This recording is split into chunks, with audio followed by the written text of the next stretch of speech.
Hello, fellow astronauts, and welcome to the return of the Zombie Astronaut. I'm the Zombie Astronaut. Fellow astronauts, it's time to get real. I will say this once. If you are unhappy in a relationship, just remove yourself from said relationship. I know emotions run deep, but very few people can successfully murder their significant other and get away with it. Just calm down, have a drink, a Coke, a Xanax, some peanut M&Ms, whatever you need to calm yourself. Then have a serious talk with your significant other. You, first-time murderer, aren't going to get away with John Jacob Jingleheimer Schmidt. Here's an example of what that kind of hubris gets you. Gig Young wanted to off his wife so he could hook up with Elizabeth Montgomery. I mean, who hasn't thought of killing someone to hook up with Elizabeth Montgomery, right? But no matter how good you think your plan is, it's just not. Let Gig explain it to you himself in this episode of Westinghouse Studio One entitled A Dead Ringer.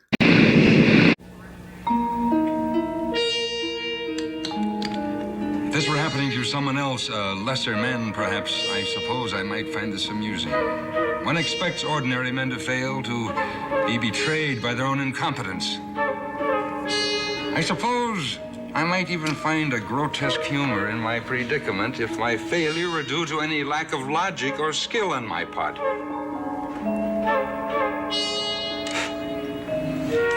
But to be betrayed by the clumsy intrusion of fate, if one can call what brought me to this room, this squalor, this dreary finale, fate, well, no matter, I did the best I could, which is all any man of sensitivity and intelligence can do.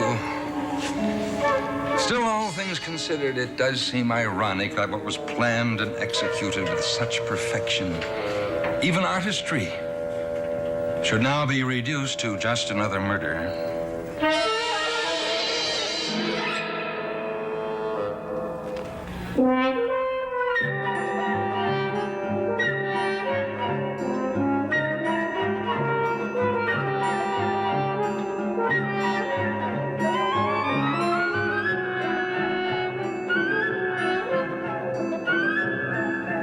Still, all things considered, it does seem ironic that what was planned and executed with such perfection, even artistry, should now be reduced to just another murder.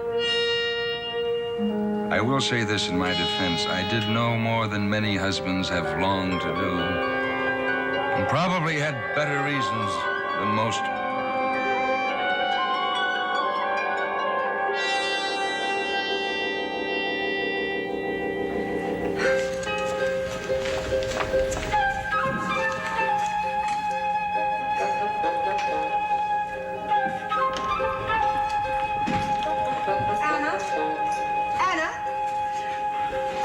Is a disgrace. You might just as well learn right from the start that I expect conscientiousness even in domestics. I shall expect Mr. Adams' paper on the breakfast tray, the trays in the library in front of the television set. You'll find that Mr. Adams and myself are creatures of custom. Quite Good right, morning, Anna. Bunny, dear. Routine never varies in this house.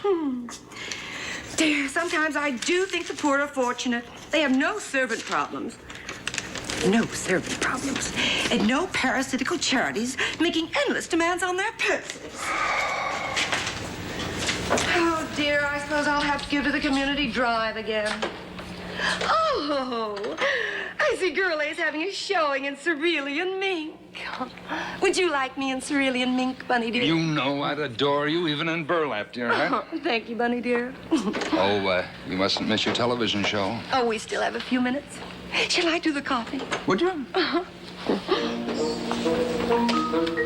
And that is how each interminable day with her began.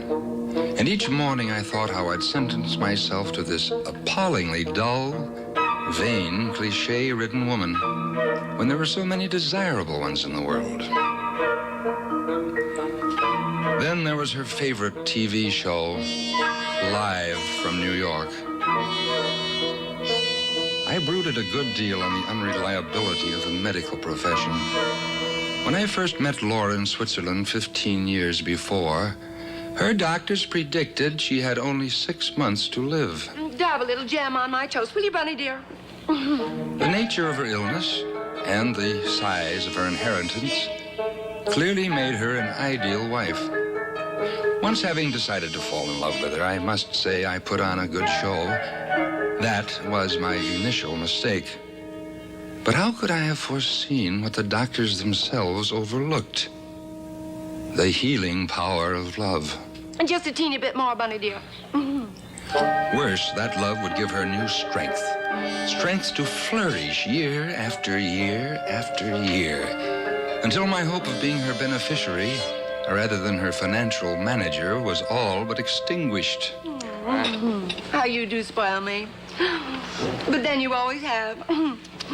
Right from that very first moment, you insisted upon marrying me, no matter what our future held. Oh, it was just like the Brownings. Remember? Oh, darling, we must miss this part of it. Oh, look, isn't that monkey cute? I mean, for a New York monkey. And this was the favorite portion of her favorite TV show, Live from New York. Incredible as it may sound, it was that show that led me to disaster.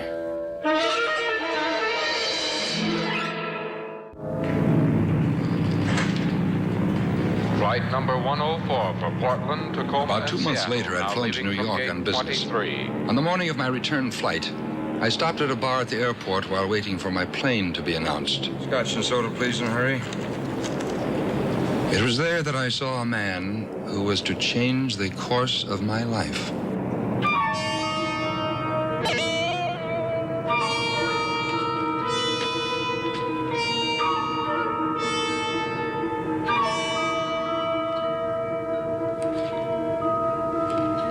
Well, I guess we might as well introduce ourselves. My name's Fredericks. Alan Fredericks. There for a minute, I was ready to swear off horses and women.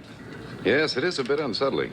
I was just picking a few winners before I head out to Jamaica. Would you like to join me for a drink? I'm sorry, but I'm in quite a rush. Oh, sure. Well, when two men have as much in common, maybe we should get together sometime and borrow money or something like that. Maybe we can. Flight number 63A, now My name loading is at gate Fredericks, 16. Alan Fredericks. I'm in the Manhattan phone book. Yes, Why well, don't you, really, I must be on my way. Nice to see you, Fredericks. Last call for flight 63A at gate 16. Last call for flight number 63A at gate 16.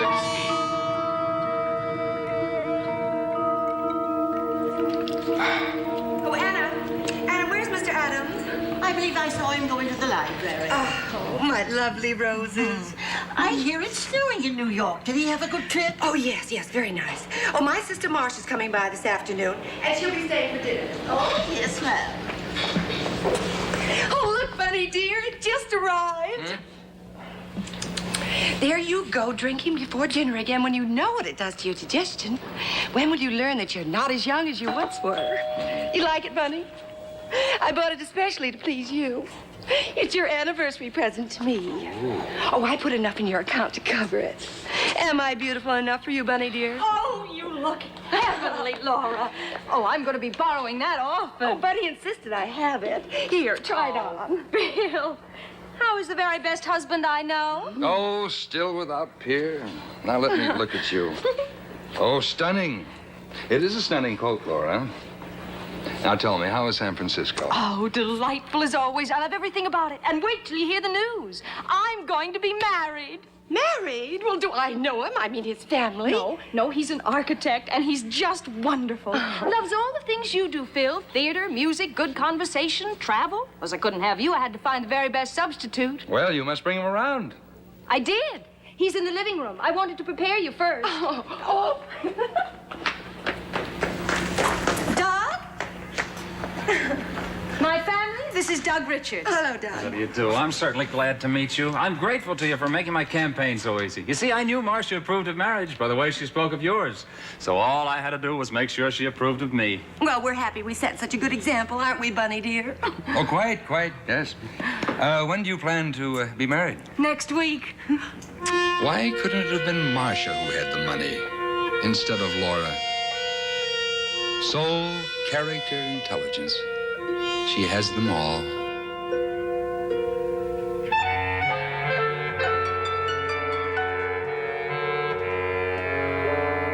When I came downstairs the following morning, I was exhausted, defeated. Marcia, the only bright spot in my miserable life, was now to marry Doug. Oh, well.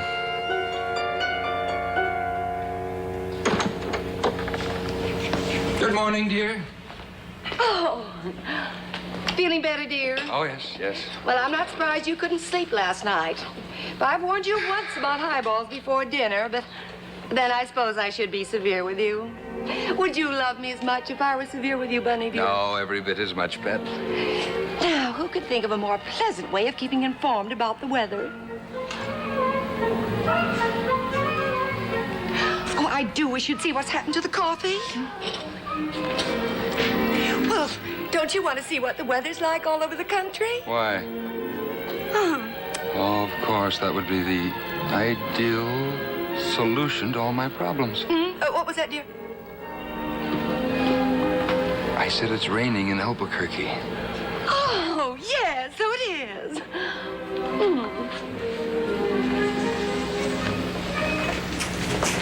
Will you be wanting more coffee, sir? Oh, thank you, Anna. Thank you.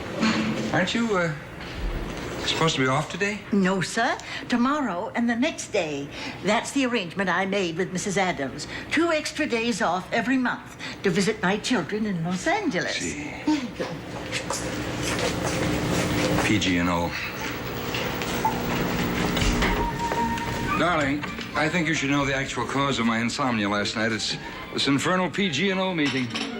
Much as I dislike returning to New York, I'm afraid I have no alternative. The directors are threatening to merger. Oh, but really, Bunny, Darling, dear. I'm afraid I must go to New York. I must be there. Well, when would you have to leave? Well, the meeting's the day after tomorrow. I should be there in time to join whatever opposition might be formed. Well, if it means so much to you, you'll phone me as usual when you arrive. The minute I've reached the hotel. I shall miss you, Bunny, dear. Not nearly as much as I shall miss you, dear heart. And so I lived with hope again. For in 2 more days, if all went well, thanks to the miracle of electronics, I would be the first husband in history to dispose of his wife personally at a distance of 3,000 miles. All I'd need here in Sacramento would be the closet there, gloves, perhaps, and television.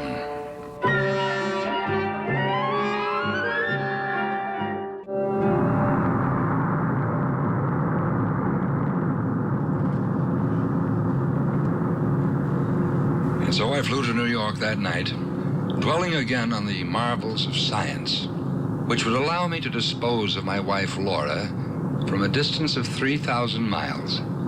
I must say I found it rather amusing. I phoned Fredericks from the airport, told him I was ready to take him up on that drink, and he invited me over. I took a cab to his midtown apartment and climbed the stairs to his room, taking care not to be observed.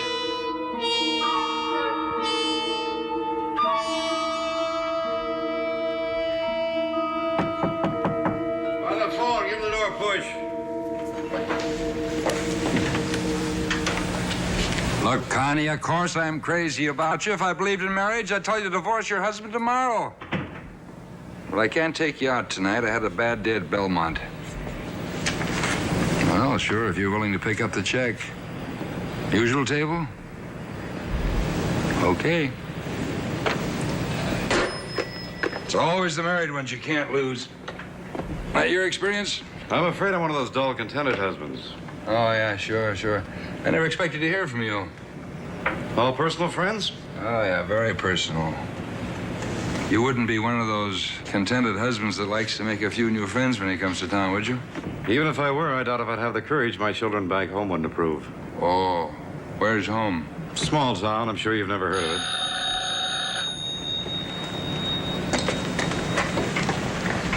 Hello. Hello, Mary Ann. How are you? What am I doing tonight? For you, honey, nothing. Why?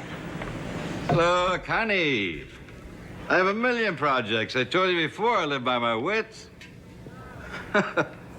Sure, I can be trusted to do anything. For money. All right. Yeah? Oh, try me tomorrow. So long. Well, you seem to be a busy man. Always have time to listen. Well, I was wondering whether you might help me play a little practical joke on some friends of mine. Now, practical. Well, are you familiar with a television show? I believe it's called The Morning News. Yeah, I've seen it a few times. I'm just getting to bed. Yeah, well, I was wondering whether you might stand out on the sidewalk at precisely 10 o'clock the day after tomorrow and just wave at the camera. Say for $50 in cash. Well, I might say for $100. 75? Okay. All right. Oh, it would involve wearing one of my overcoats. All right, for anything to help a practical joke work. Oh, one other thing. I have a habit of tugging at my left ear. Would you mind while you're waving? Like this? Perfect. Quite perfect. No labels. It's a gift. I thought you might like to keep it. The hat, too. The hat, the coat, and the tug at the left ear, huh? It's a deal. Yes, that's right.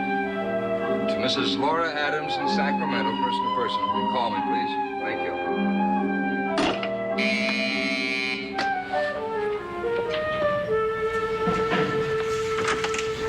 Oh, It's nice to have you back in New York, Mr. Adams. Here's the plane reservation for your friend, Mr. Cunningham. well, thank you. We're on trip to Sacramento on the morning flight. That's right. Oh, say, Paul, would you have the florist wire the usual red roses to Mrs. Adams? You never forget, do you, sir? Well, that's the way to say happily married.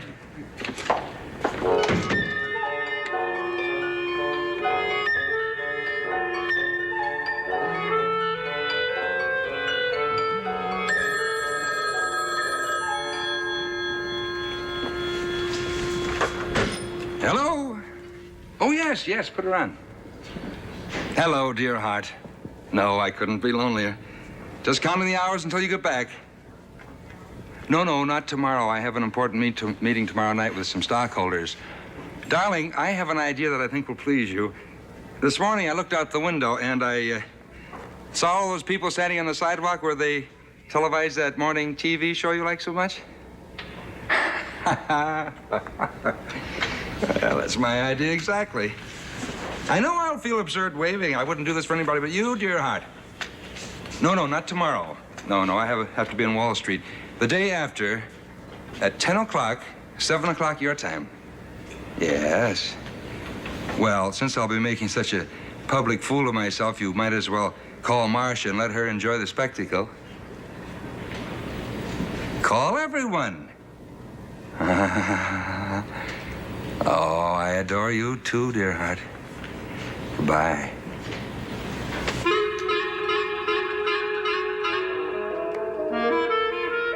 The following afternoon, I boarded the plane using the name of Cunningham, and after a pleasant flight, arrived in Sacramento and proceeded to my house shortly after midnight.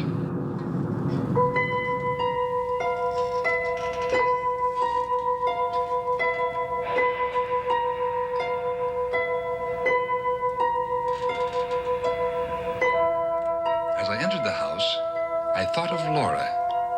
She had watched her evening television shows, drunk her usual glass of warm milk, and was now fast asleep.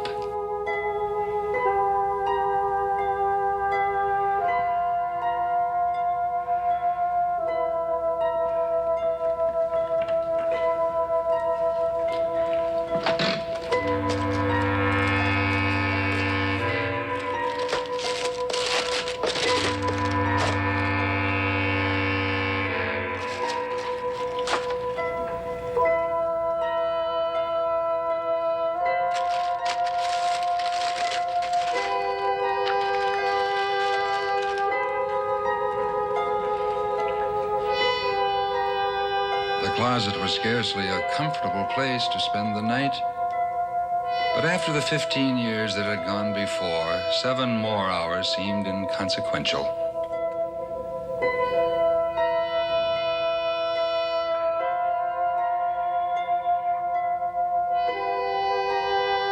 As the hours passed, I checked and rechecked my plan for flaws. There were none. except the possible non-appearance of Fredericks or my premature discovery. In either event, I was prepared to explain my presence as a little practical joke that didn't quite come off.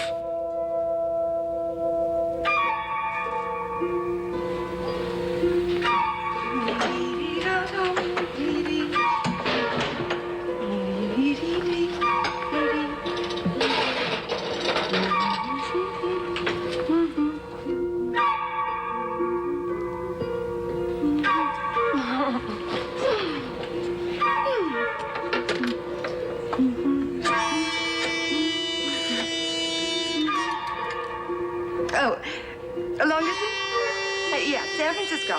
I want Oxford 58719. Well, now hurry, please.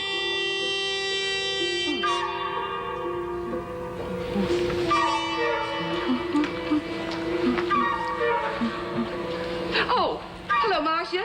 I didn't awaken you, did I? Well, I just wanted to be sure you didn't miss Phil. Oh, yes, isn't it fun? Oh, I must have phoned everyone last night. Oh, look, Marcia, there he is now. For a moment, I wavered. But the thought of another 15 years like the last gave me the strength to get on with the work at hand.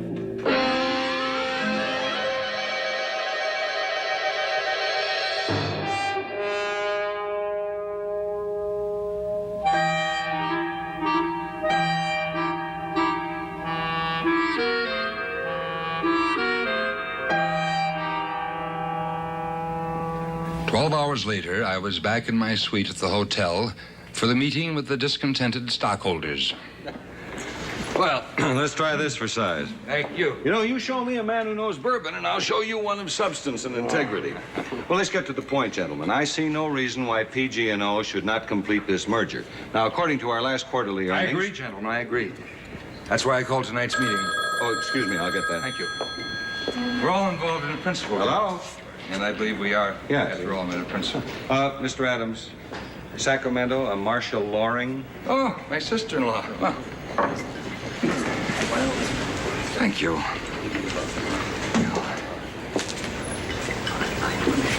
Marcia? Well, this is unexpected. What are you trying to say, Marcia? Laura isn't ill.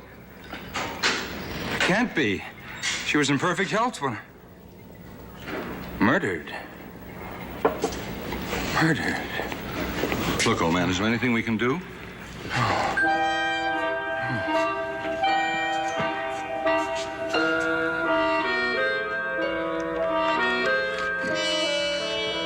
In this, my last will and testament, pursuant to the first part, the amount of $200,000 is to be placed in trust, and the income therefrom is to be used for the benefit of my sister, Marcia. The remainder of my estate is to be divided as follows. To each of my two surviving cousins, I do hereby bequeath the sum of $500. To Anna, my maid, the sum of $5,000. To my beloved husband, Philip, I leave the rest, residue, and remainder of my estate, both real and personal, of which I may die possessed.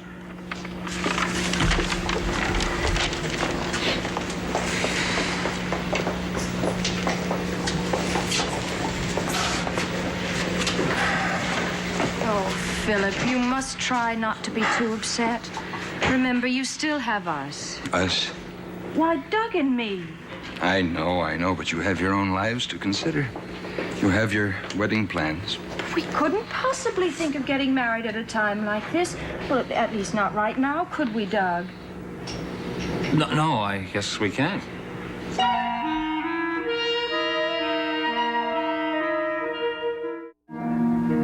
The months that followed I must characterize as ones of discreet fulfillment.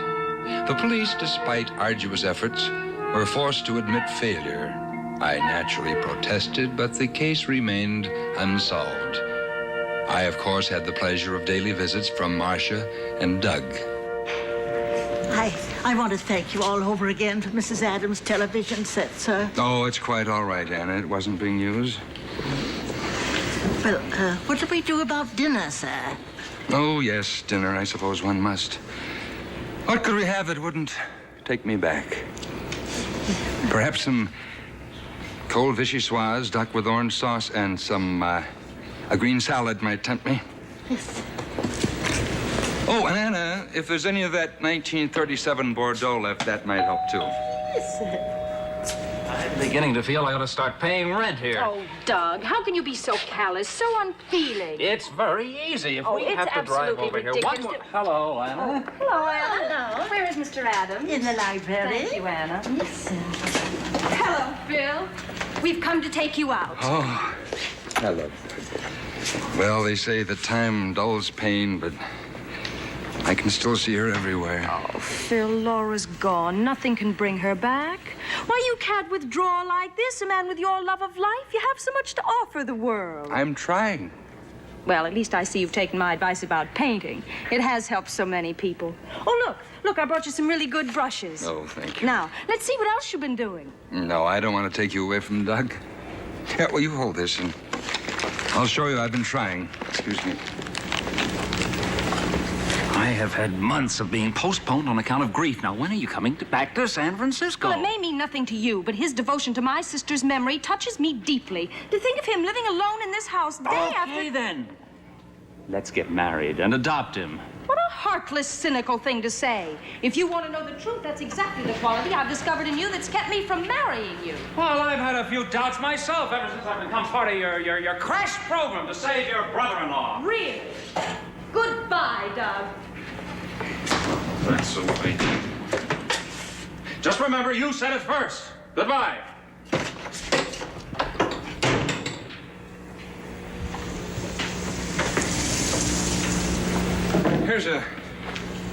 Where's Doug? He's gone. We had a fight. Oh, surely not a serious one. We've broken up, and you mustn't feel sorry. I guess we've both known for some time how really wrong we were for each other. Our marriage never could have been like yours and Laura's. Oh, Phil, how thoughtless of me to remind you. No, you could never be thoughtless. You're too much like Laura. Phil. If not for your visits, I should have lost my sanity. You are very like Laura, you know. Not in appearance, but in all things men value most in a woman. Soul, intelligence, character. I know it's wrong of me to say it, but being alone with you in this room is almost like having her back. Oh, Marcia, can you understand what it's like for a man like me to live without love, to be imprisoned by loneliness? Oh, well, of course I understand. Oh, I do. No, it's all wrong. How could I have so forgotten myself? Why, Philip, you have nothing to be ashamed of. Don't you realize how much seeing you happy again means to me? Marcia.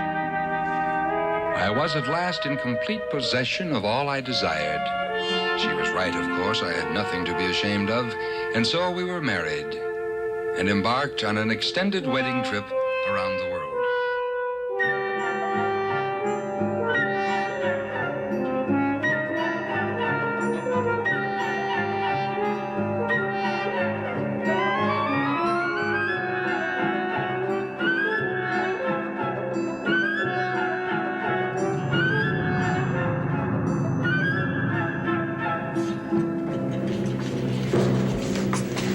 Was your trip a pleasant one? Oh, it was just perfect, Anna. But it is nice to have California back under our feet again, isn't it, darling? What?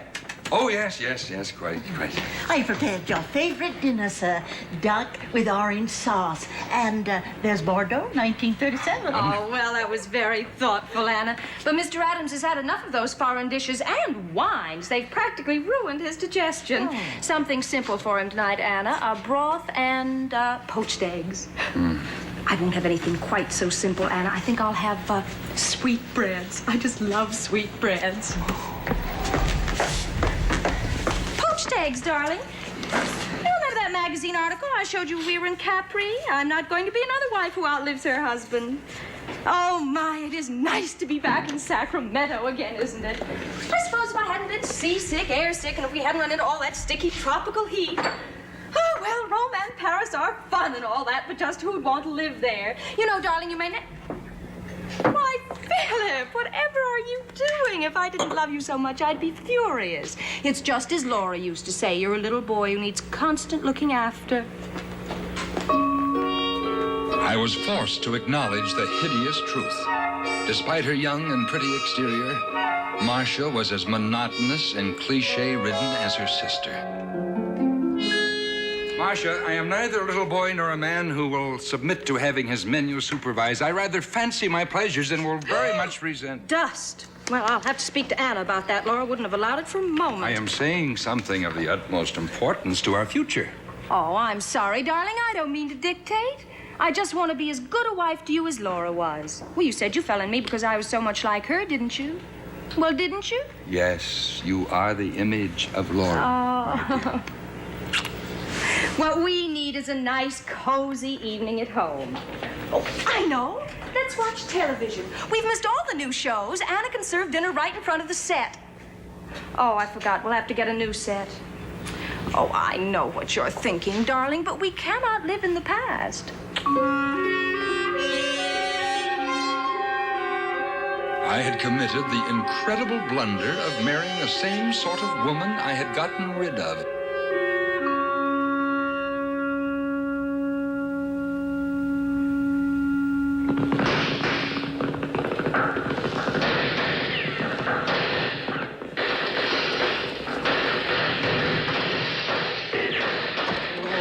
Good heavens, it is loud. Not even Laura. The salesman just left. I was trying the channels. Isn't it marvelous? Oh, that must be the girls. What girls? Oh, some friends of mine. I asked them to tea. Oh, lovely picture, don't you think? Hello. She looks wonderful. Good to see you. Well, let's have the woman's view on marriage, darling. Well, there is nothing better if you have the kind of husband I have. Oh, see for yourself. My husband, this is Judy, Pat, and Ginny. Well, we can see very well for ourselves. Well, the visibility is superb on all sides. Oh, now, wait just a minute. That will be enough of that. Remember, he is private property. Come on upstairs. I want to show you some of the bargains I picked up in Rome. What utter madness had possessed me? With the wealth and variety of beautiful women available to a man of my means, taste, and charm, what idiocy had driven me to become private property again?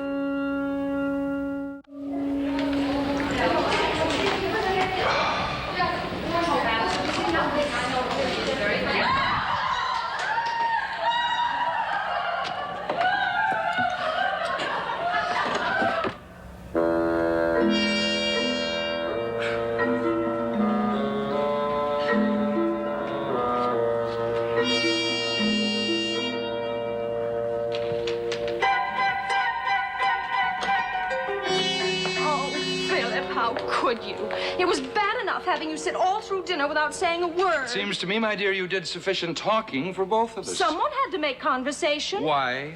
But Philip, whatever is the matter? It's so unlike you to be rude.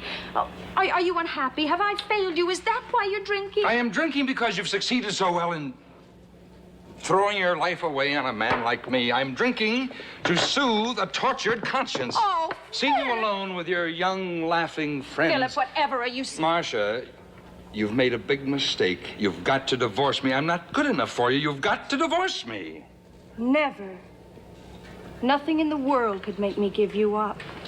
You fool, you idiotic fool, you and that dull, plodding, suffocating sister of yours. You didn't love my sister. Of course I loved her. Of course I loved her. Would you believe I said what I did just now only to force you to divorce me? Would you believe that? For the first time since our marriage, when my very life depended on it, I was unable to read Marcia's mind. Was she now aware that my marriage to her sister was not what it seemed? I saw clearly that my life depended on disposing of Marcia, too.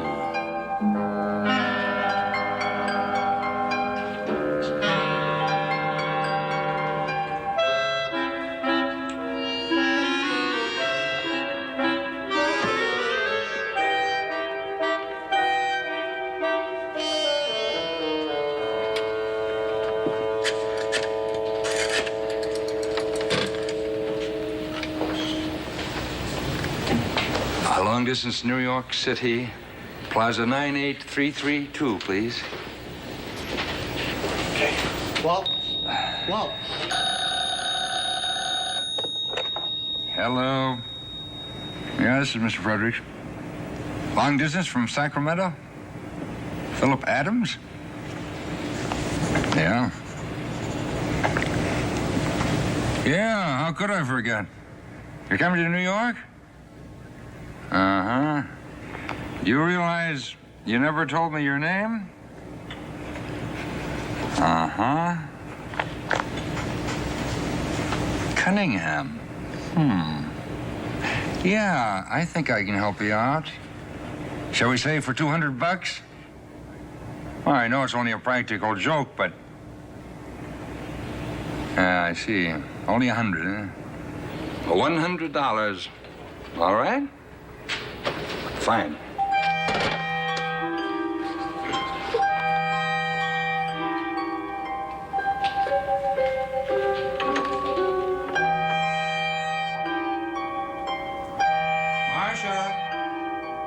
Marcia? Darling, I know how upset you are, but I think after tonight we both need to be alone for a while to think. I have some unfinished business in New York, and I'll leave tonight if you don't mind. I'll wait in the living room while you pack.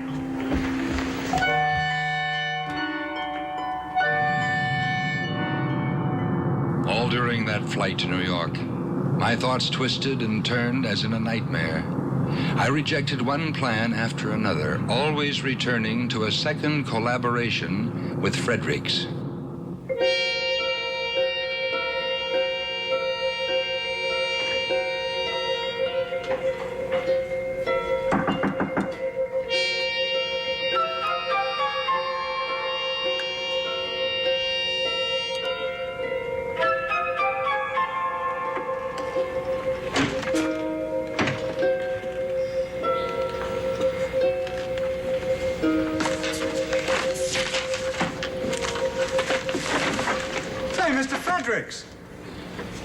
What are you doing here?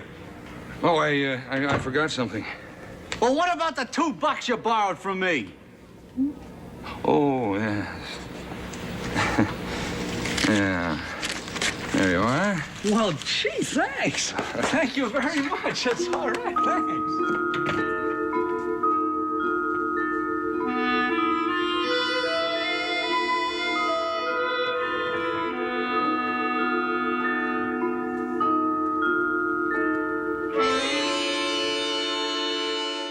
Each hour brought new images of Fredericks in Sacramento looking for me.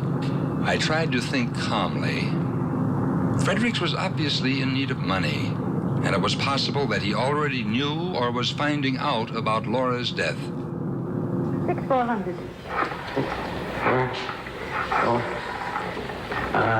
Never mind. I guess I better wait a while, huh? Well, it might be a good idea. Yeah, but you realize he's been there over an hour? What was going on?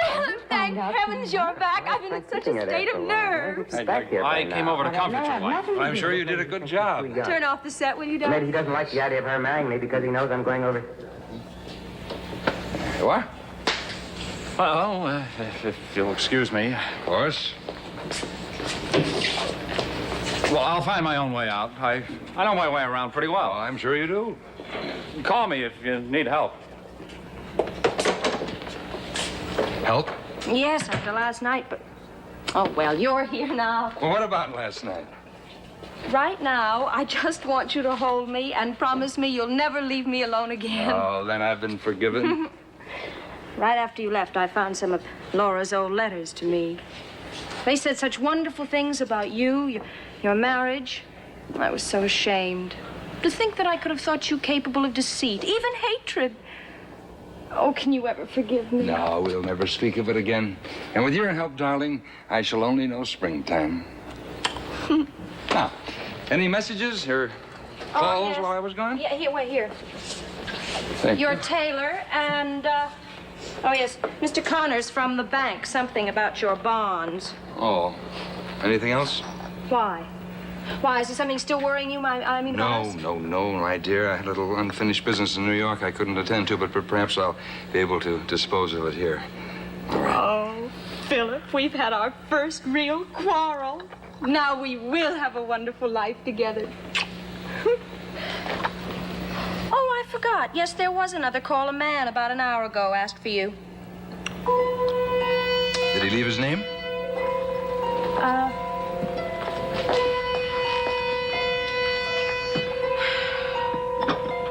Oh, no. Anna took the message. He said it wasn't very important, so he refused. Oh, darling, what happened last night? Oh, I thought I heard a prowler in the garden. I went into the living room. I even thought of your gun, but... Oh, I guess it was just being alone in the house for the first time without you. But I couldn't help thinking. Of Laura, of course. Darling, that sort of thing could never happen again. It was probably just too much television. Tonight, no television, no prowler, just your husband.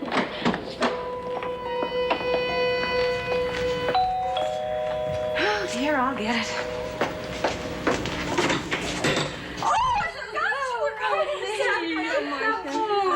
Well, deny it all you like, but you're still the one wife whose husband won't even speak to another woman. Well, I must say I didn't realize he carried his devotion quite that far. Philip, you know, it's very funny. Judy insisted she honked her horn at you downtown about an hour ago, and you looked straight at her in the oddest way and didn't even so much as say hello. Oh, come now, Judy. I don't mind gossip, but slander. But it must have been Philip. Couldn't have been. He was on the plane coming from New York. No, well, she said it was about an hour ago, and I did stop downtown. Oh. Where did this take place? You were coming out of the Donner Hotel. Oh, yes, the Donner. Oh, now really, Judy, what would he be doing in the Donner Hotel? But it was so funny. I was sure it was Philip. He turned in my direction. I called out, and he looked at me. I said Philip, and he still stared, and then he smiled and crossed quickly down the street. I was sure he was playing a practical joke. Practical jokes? Oh, Philip hates practical jokes. Cut the card.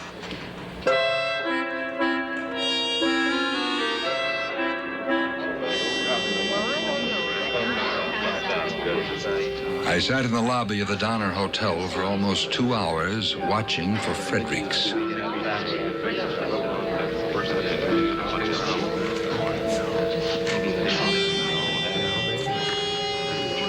Oh, Mr. Johnson. Did you have any success at the library? Did you find the information you wanted in those old newspapers? Old newspaper? Uh-huh. Oh, yes. Your key. Oh, yes, thank you. Oh, I have some mail for you, Mrs. Howard.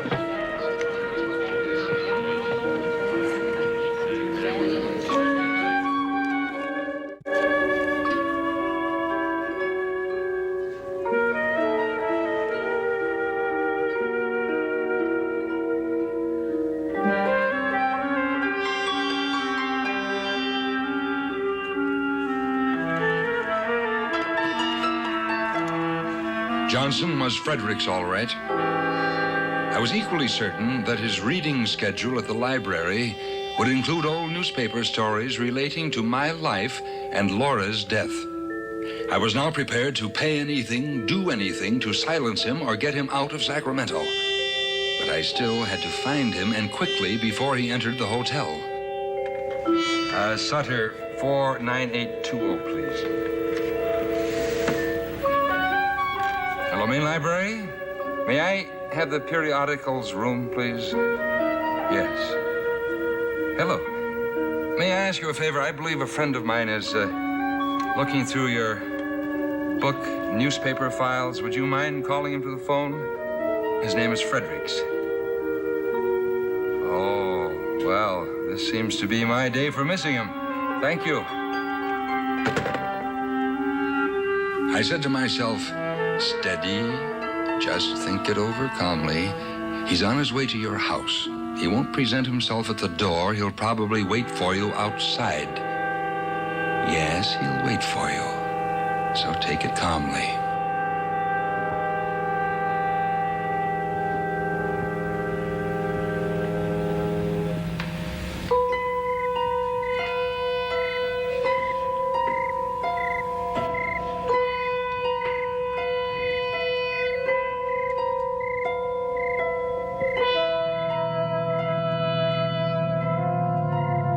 I drove back to my house and looked about for Fredericks. He had either come and gone or had not yet arrived. I decided to wait. night wore on, and I grew wearier and wearier. Still no Fredericks. And then suddenly... Fredericks!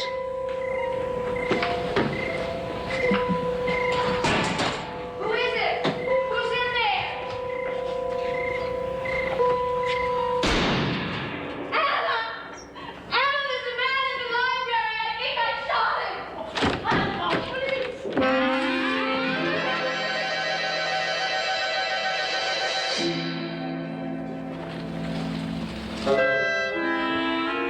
It was Fredericks, all right, or what once had been Fredericks. Instinct told me to get rid of any identification. Unsettling as it was to see him in that condition, the moments that followed were even more shattering.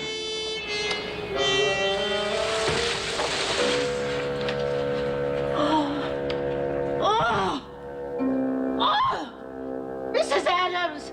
Mrs. Adams! Yes, Anna? Oh, Mrs. Adams, you shot Mr. Adams.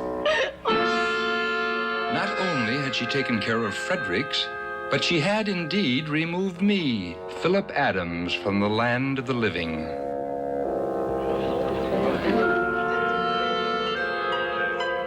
After that, I walked 5 blocks, took a cab to the Donner Hotel, picked up Frederick's suitcase.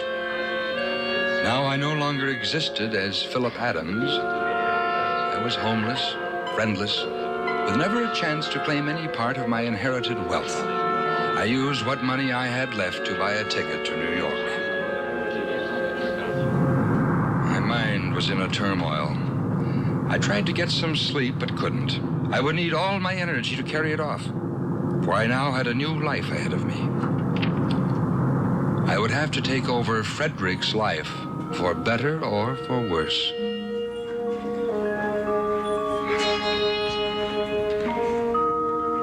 There he is! Hold it. I told him you were in California. Police, let's go inside. I want to talk to you.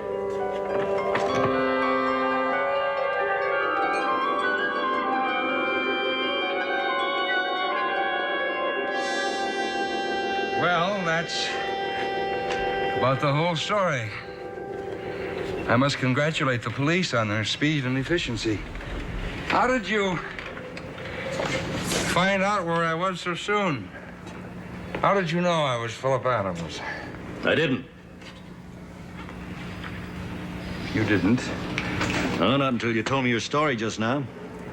You see, Mr. Adams, I came up here to see Fredericks on a little matter of 30 traffic tickets for illegal parking. Traffic tickets?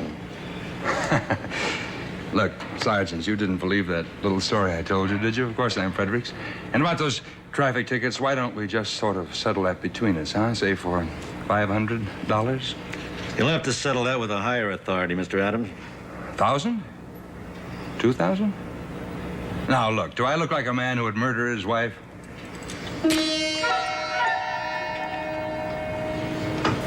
Yeah, I guess I do. Geek just couldn't remember to shut up, which is the Achilles heel of many best-laid plans. Unfortunately for Don Kiefer, you don't always have to vocalize your thoughts for people to hear them. Really, in that situation, what chance do you have? You might recognize Don as Dan Hollis, the man Billy Mooney wished into the cornfield in the Twilight Zone episode It's a Good Life. Will things turn out as horribly for Don in the Way Out episode Death Wish? Check it out and see for yourself.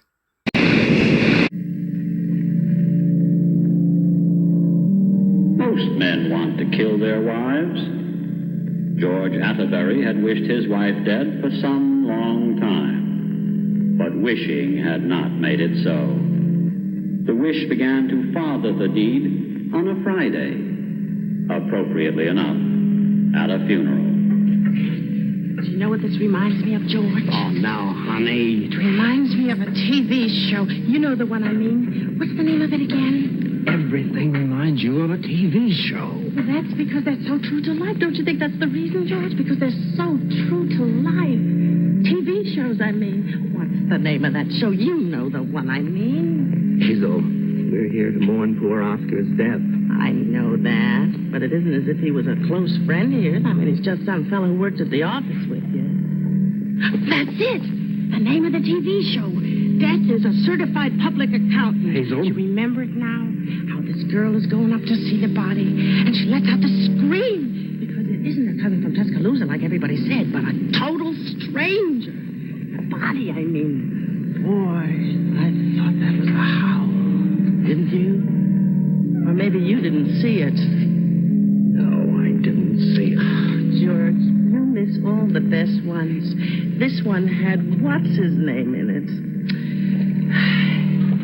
No, that's Oscar, all right. Come along, George.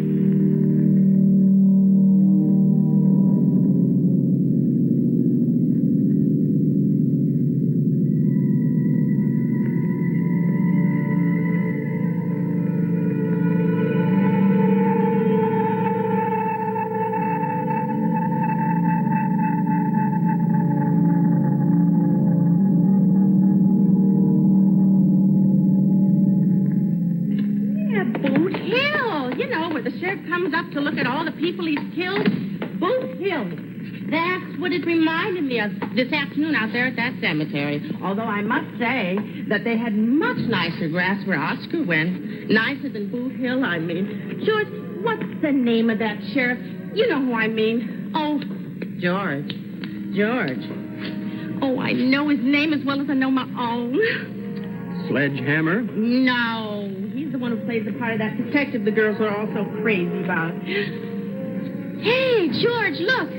Isn't that your favorite commercial? It is mine. You know, I think some of them are just silly. The commercials, I mean. But I do enjoy this one. George, look, quick. See? The boy is just getting ready to kiss the girl. And... she just disappears. I think it's because she doesn't eat the right kind of cereal or some such thing, but I think it's so clever the way they do that. I mean, the way they just make her disappear like that. Awfully clever. I think so, too. Just bingo and she's gone. Just bingo and she just disappeared. Bingo. You didn't think of his name yet, did you? Who? The sheriff. You know who I mean. He's one of my favorites. Isn't he yours? I mean, I just think that's the best TV show there is, don't you? Because it's so adult, don't you think so? Oh, I'll bet it's one of your favorites, too. Would you really like to know my favorite? I'll bet it's that talking cat. I think that's a howl. No, my favorite is the one where the husband kills his wife simply because he can't stand listening to her anymore. Oh, really? I didn't like that one at all. And you know why? Because it wasn't convincing. Listen, for a TV show to be really good, you've got to believe it could really happen in real life, don't you think so? Like the American Western shows, which, after all, are nothing more or less than American history. And you can't go more authentic. Where are you going, George? I just thought I'd take a little walk. Right now? Well, if you go right now, you're going to miss that show. You know the one I mean. Where they're all gangsters except the hero, who seems to be a gangster like the rest of them, only you know he isn't. It's very authentic. George! Well, it's based on official files.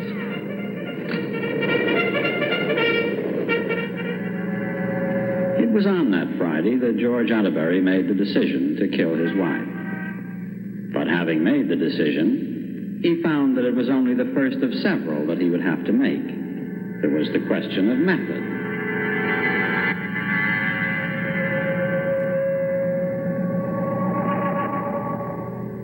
There was no shortage of implements when it came to that. Any one of them would do. It was just a matter of making a decision.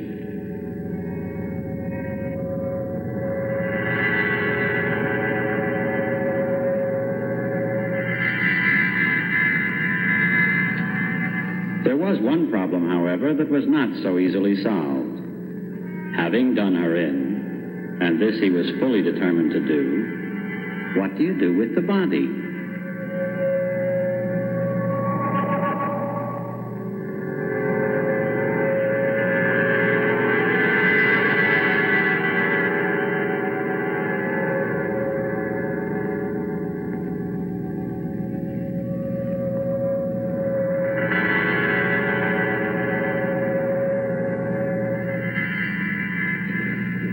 Good evening. Oh, good evening. Can I help you? Well, no, not really. I was just curious. That sign in your window. Yes? It does say, let us dispose of the body, doesn't it? Yes. That is our business. Yes, I suppose so, but that's rather an odd way of putting it, isn't it? I wouldn't say so. Oh? Oh, well, thanks. Thanks anyway. Mr. Atterbury, you sure we can't help you? How do you know my name? Now, you were here earlier in the day, weren't you? Well, yes. It always pays to plan ahead. We never know when someone near and dear to us may be taken. You know, that's right. It doesn't pay to wait till the last minute. And, you're an expert, aren't you? Yes. I mean that you're an expert in disposing of bodies. I mean burying people. I suppose there are a lot of things that you would have to know. If you'll step this way, I think you'll be impressed with our selection. Well, I'm just curious, mind you.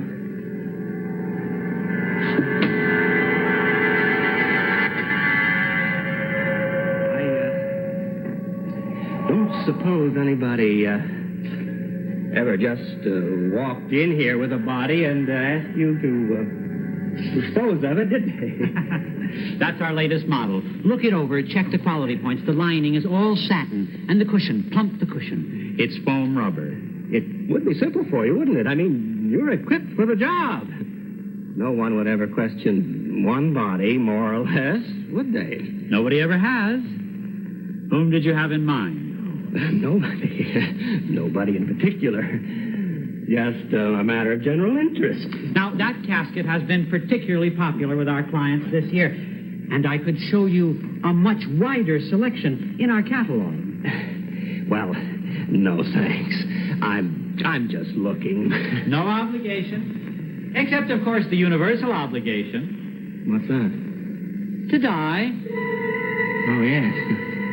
There is that, isn't there? Well, I'd better be running along. Sorry to have wasted your time. Not at all. We've just begun. Well, it's a nice place you've got here. Good night.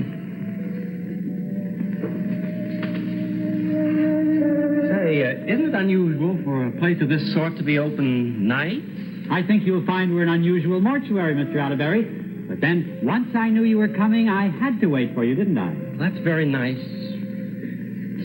You knew I was coming. We don't solicit business. People die every day.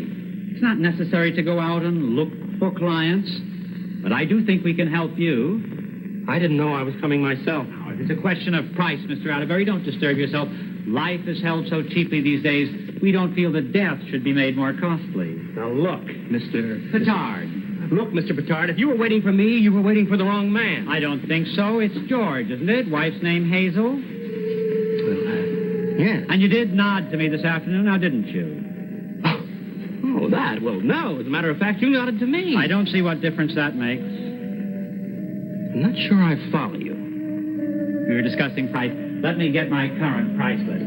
Now, Mr. Atterbury, I strongly recommend our complete service, but if cost is of a paramount importance, there is, of course, our do-it-yourself kit. Your what? Our do-it-yourself kit. I recommend it just as a possible alternative. I never heard of such a thing. What do you think you're kidding? Mr. Atterbury, I'm perfectly serious. I've never felt that, well, kidding, as you call it, is quite the thing in our profession. You mean a person could just bury the corpse, deceased, all by himself? Naturally, with the proper equipment. The kit contains everything that you would need. A plain pine box is included in the package price, and the unit stores easily in your basement until needed. I never heard of such a thing. Well, to tell you the truth, I've always had a little prejudice against it myself. It seems sort of, well, surreptitious. You just take them out, dig a hole, and bury them? Exactly. Oh, now, wait a minute. You just can't bury somebody all by yourself. It's illegal. Now, Mr. Atterbury. Of course it's illegal, but then so is murder. Murder? You are planning to murder your wife, aren't you? Hazel, isn't it? Of course you are. And I think you've come to the right place.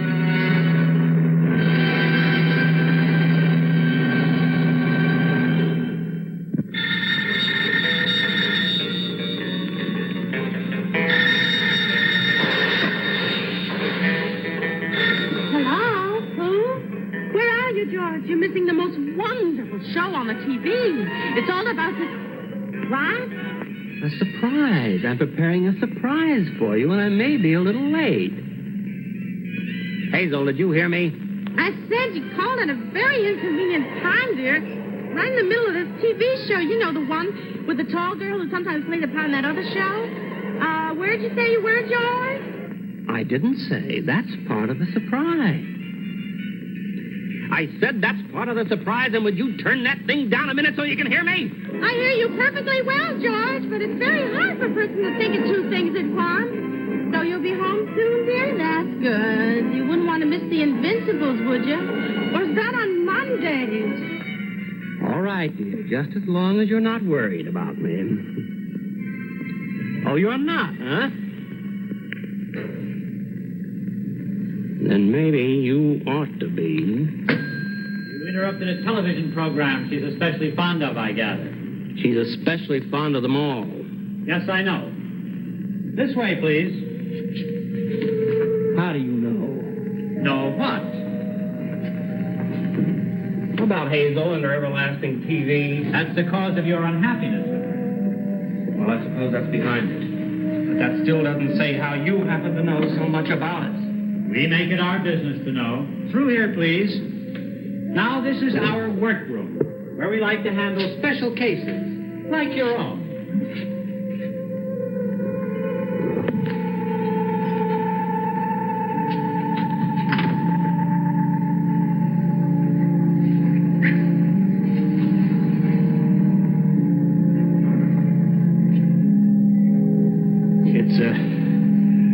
Cold in here. Cold as death?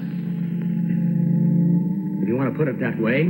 I see you're wondering about our special services. I'm wondering about a lot of things. This certainly isn't a very ordinary funeral parlor. No, it isn't. But then how would you know? Most people aren't interested in our profession until the moment comes to summon us. But then most people aren't interested in death. You are, though, aren't you, Mr. Atterbury? Yes, we've established that. So I'm trusting to your discretion. Secrets are perfectly safe here, aren't they, Caron? Caron, my assistant. Mm-hmm. Now then, Mr. Atterbury, you're interested in our complete service. If I understand it. Yes. In the complete service, we handle the death from the beginning to the end. You know, I'm going along with you. But I find this whole thing hard to believe. Well, our complete service isn't widely known, but it's hardly unique with us.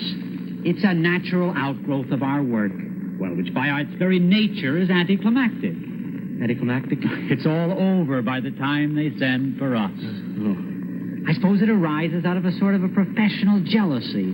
So many other professions are so much more directly involved. Well, they've done it, you see, and our work is reduced to a rather morbid, meaningless tidying up. How tall is your wife? Hazel? I don't know. She comes to about, I guess about here on me. Caron, we find it most satisfying to do the complete job. Well, most creative, if I may be permitted a small paradox. Of course, there are little frustrations, but, I suppose you've heard the old joke about how doctors bury their mistakes. Well, we funeral directors bury our triumphs. What's he doing? Just getting the size. Why is he measuring me? Well, you did say that your wife came to hear, didn't you? Thank you, Caron. I think it would be best, Mr. Atterbury, if you leave the details to us. Now, just a couple of questions. The motive. You and your wife were unhappy together. What business is that of yours? Oh, come on now, Mr. Atterbury. We're not butchers. We like to feel that our work is directed to some constructive purpose. Oh. Well, I don't know about her. I suppose in all fairness, she might find it hard listening to me all the time, but the opportunity never comes up. I'm certainly unhappy. Careful, careful. That's Mrs. Harrison. And if I may say so, I beg your pardon, a splendid example. Isn't she lovely? Yes. There's no need to be so frightened. She's quite dead. I assumed as much. She looks fine. Yeah, very natural. Not really. She was most unhappy in life, dissatisfied with her husband in every respect. It was nag, nag, nag, day and night. matter of fact, she was especially fond of the television, too. You mean, you did this? She's a complete service? Well, I'd hardly be showing you a body just out of morbid interest. Yes, this is one of ours. Oh, Kieran, you might select a suitable casket while we're signing the papers. What papers? Oh, just the necessary authorizations. It keeps everything legal. Oh. All right. You mean to say her husband just dropped in one day the way I did? Sign right here. Right here, please. Here we are. Right here. Oh, they're quite in order. Line C.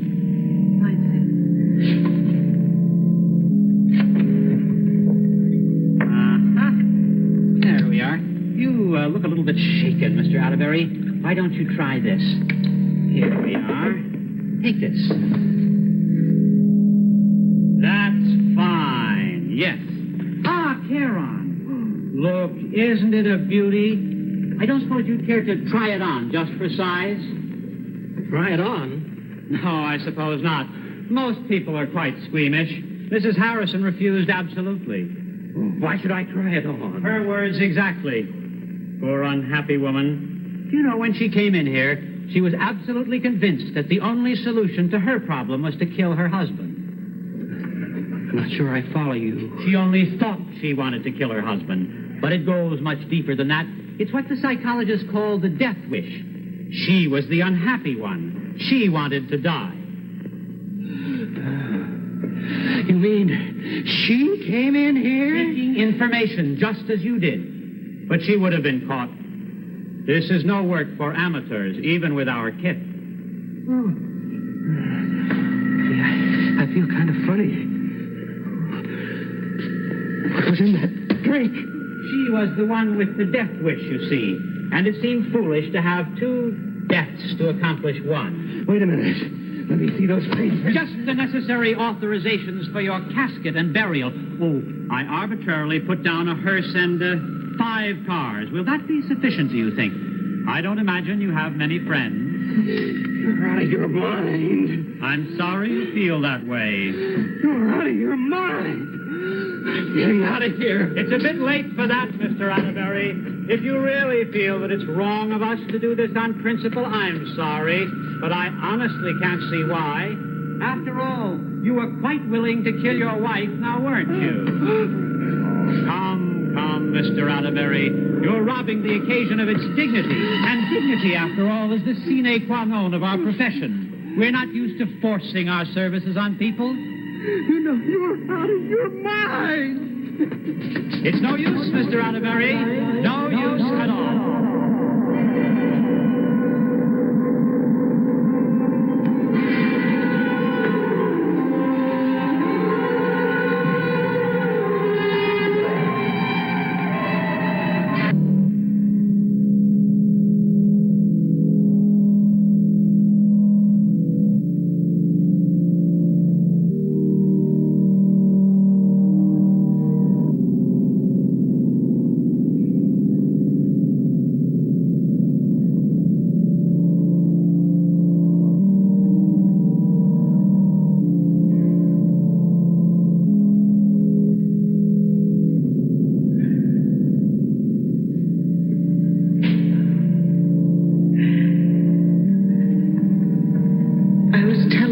this TV show I thought was so good.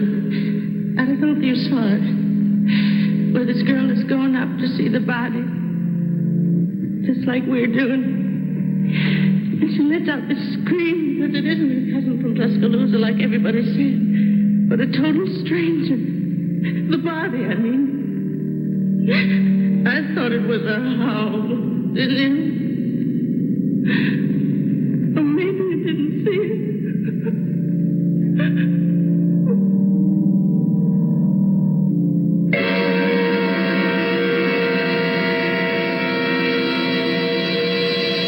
No, that's George, all right.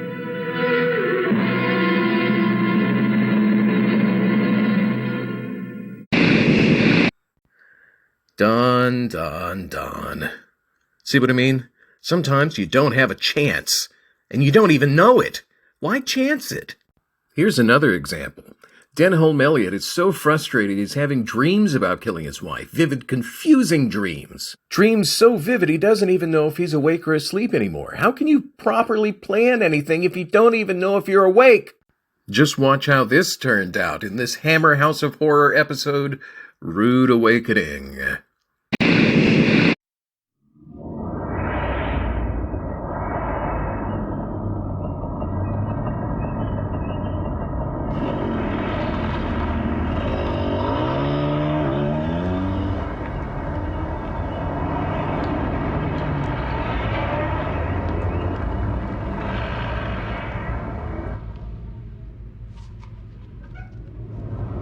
Morning, Lolly.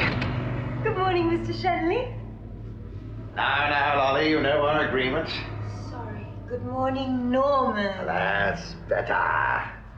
That's better. Good morning, sir. Mr. Shenley? Yes, indeed. Good morning. My name is Rayburn. There is a property I should like to discuss with you. I see. Are you disposing of or purchasing? Selling.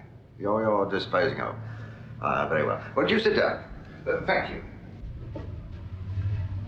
Now then, is the said property situated in the neighborhood? It's about 15 miles to the north, on a lane off the B2134. It's called Lower Moat Manor. Lower Moat Manor. And you are the vendor, sir? The owner? No, I am the chief executor of the former owner's estate. She died several years ago. I see. Coffee? I beg your pardon?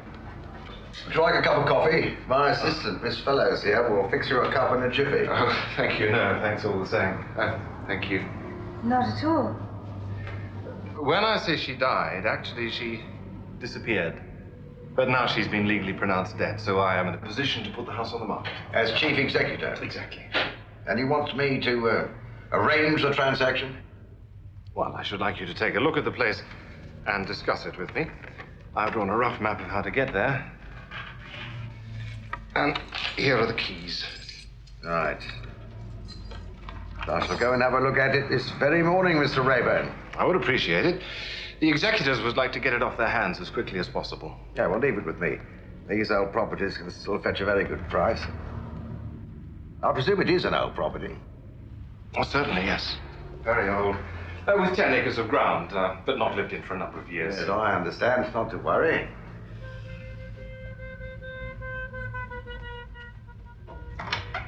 I'll leave it with you for a moment. Good morning, Mr. Shannon. Good morning.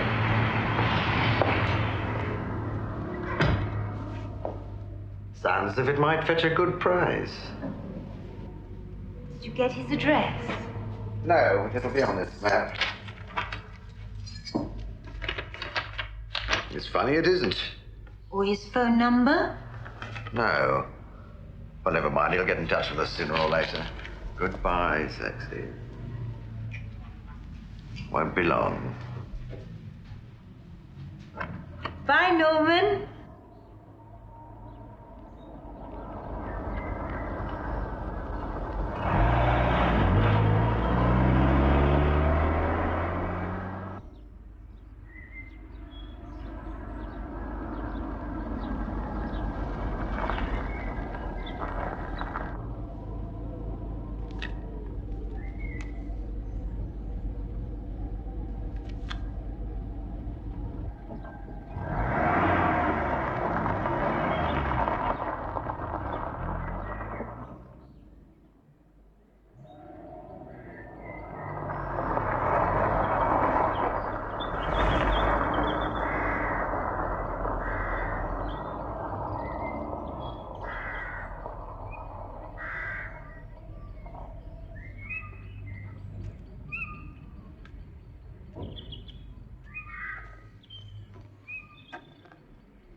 Hello, hello, hello.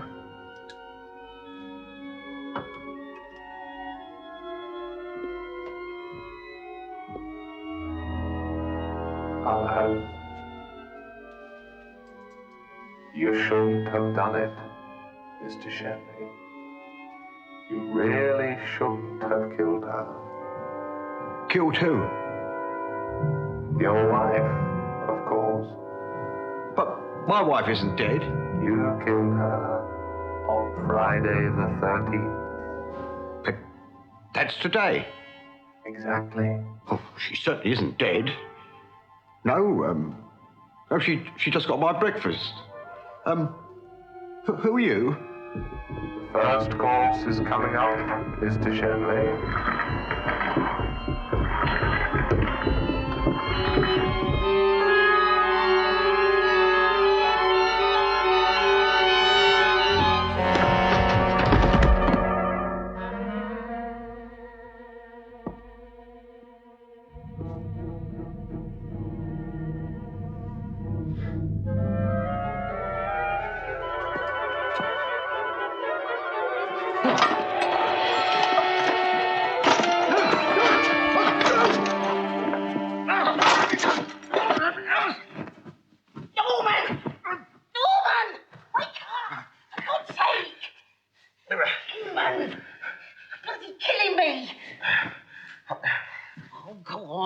Pretend it was a nightmare. Getting rid of me, that's what you're up to. Emily, for the love of God, it was terrible. What was? Oh, you're sweating like a pig. You see, there was this house. It was haunted. And one of those service lifts, dumb waiters in the dining room. And? Oh, and suddenly it came up. And the doors opened. And? And, what's the time? 5:30. And? And a body fell out. A body fell out. Right. Anyone we know? Anyone you know? Oh, for God's sake, Emily, don't start all that again. I'm not starting anything again. It's you that just about throttles me in the middle of the night. 5:30, actually. Guilty conscience, perhaps. Go back to sleep. I intend to.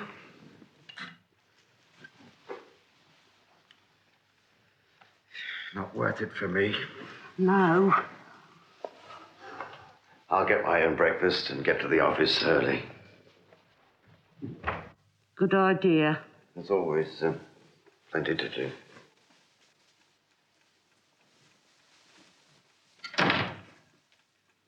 What time does she get there?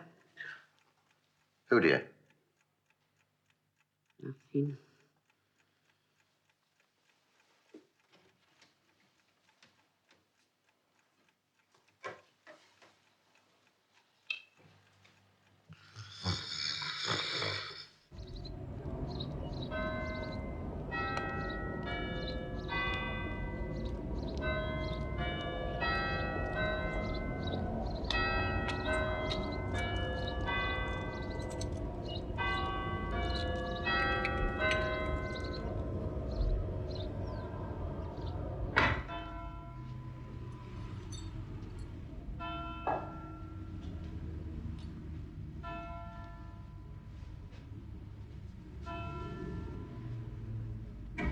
Oh, my God, you gave me a fright. I often get in early. You do? Why? You know, the early bird. What, me the worm? Could be, Norman. Could be. You look different, you know. From when? Yesterday. Yesterday was Sunday. Rubbish. Yesterday was... Oh, my God, yes. It was a terrible nightmare I had last night. Did I come into it, darling? No. No. Yes, but only in the beginning. There was this old house a man wanted to sell. I dreamt I drove out to have a look at it. Are you sure it didn't happen? Not to me, it didn't. Whatever it was. And this dead woman fell out of the dumbwaiter. Charming, not me by any chance. No, it was, my wife. Oh, well, that doesn't need much explaining. But you don't have to kill her, Norman. Just divorce her. But it was surreal, Lolly. I can't believe the place doesn't exist. Lower Moat Manor, it was called. Well, where was he? In the dream, I mean. It was about 15 miles north. Well, why not try again? I think I might. I've still got that map the man gave me. I'll have a look. And then I'll phone you. Well, don't be long, love. We've got a date tonight. Don't worry. It's engraved on my heart. Hey, Norman, hang about. If it was only a dream... A dream? It was a bloody nightmare. A nightmare, then. How come you've still got the map? How come I... Oh, God, I see what you mean. What the hell's going on? Well, start with a house there or not. Yes. Yes. You start with a house. Yes.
Lolly? Yes, it's me. Any luck? There's not a sign of it. Did you follow the directions on the map? Yes, I did. I got it right. Norman, are you there? Norman?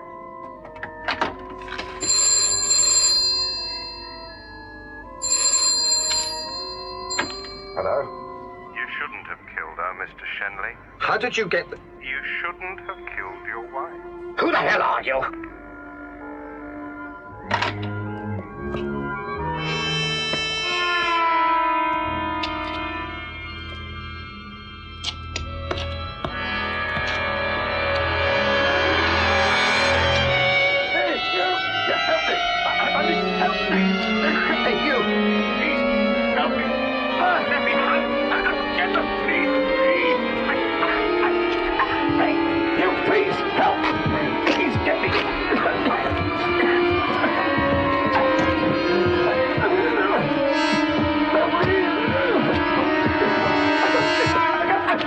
Please don't go away. Please help me. Get me. I need first help me, please. I'm gonna get...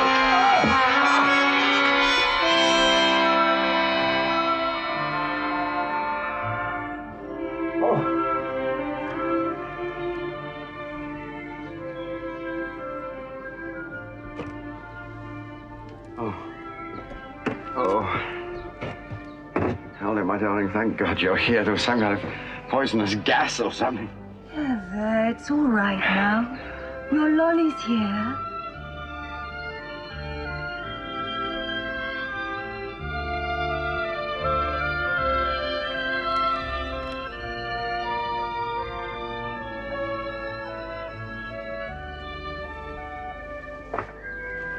My darling, my dearest, it must be forever. It must be.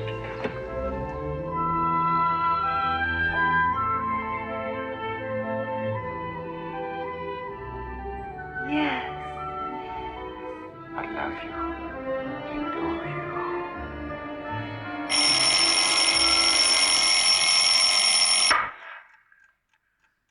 Now what's going on? What's all this I love you stuff? Oh, I was dreaming. For a moment, I thought I was. Can't remember when you said it last. It was making a funny noise, like kissing. Don't know what was happening. It was another nightmare. What do you mean, another nightmare? Like the one I had last night. No. The night before, I mean.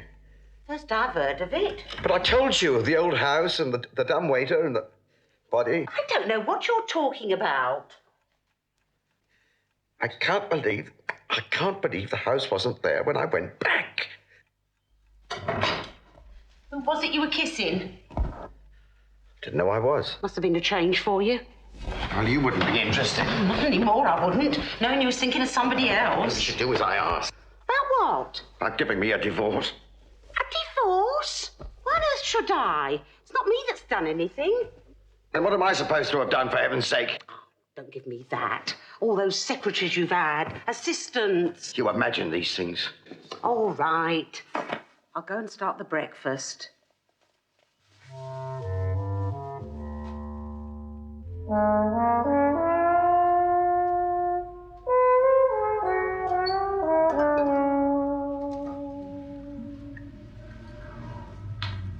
I know it was only a dream, Lolly, but it's wonderfully real. Wonderful. You shouldn't say things like that to me. Why not? Don't you want me to find you attractive? I don't mind. Don't mind, is that all? No, I like it, Norman. But a girl has to think of her reputation. How do I know you're sincere? Me? You know I'd marry you tomorrow if I was free. I believe you, Norm. So get free. I'm doing my best, darling. How? Well, I've asked for a divorce more than once. Well, what if she keeps saying no? You'd better not. Well, what if she does? Well, I can always pack it in and leave, can't I? Can you afford to pay? Pay? Well, keep two women, put it that way. Well, I don't see why not. I don't do badly here. No? Like that house you said you were dealing with? Disappearing into thin air? First it was there, you said, then it wasn't. In both dreams, you said. That's right. So, now you're awake? Third time lucky, perhaps? You're right. I think I'll have just one more look. Just to satisfy myself.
Oh, good morning.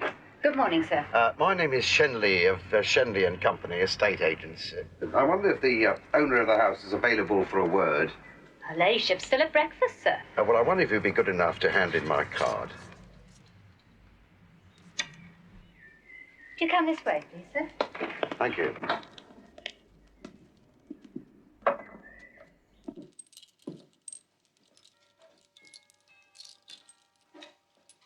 Looks a tricky job. A very tricky, sir. Gonna give it a good clean, I expect. Exactly, sir. Lady Strudrift will see you now, sir. Oh, thank you.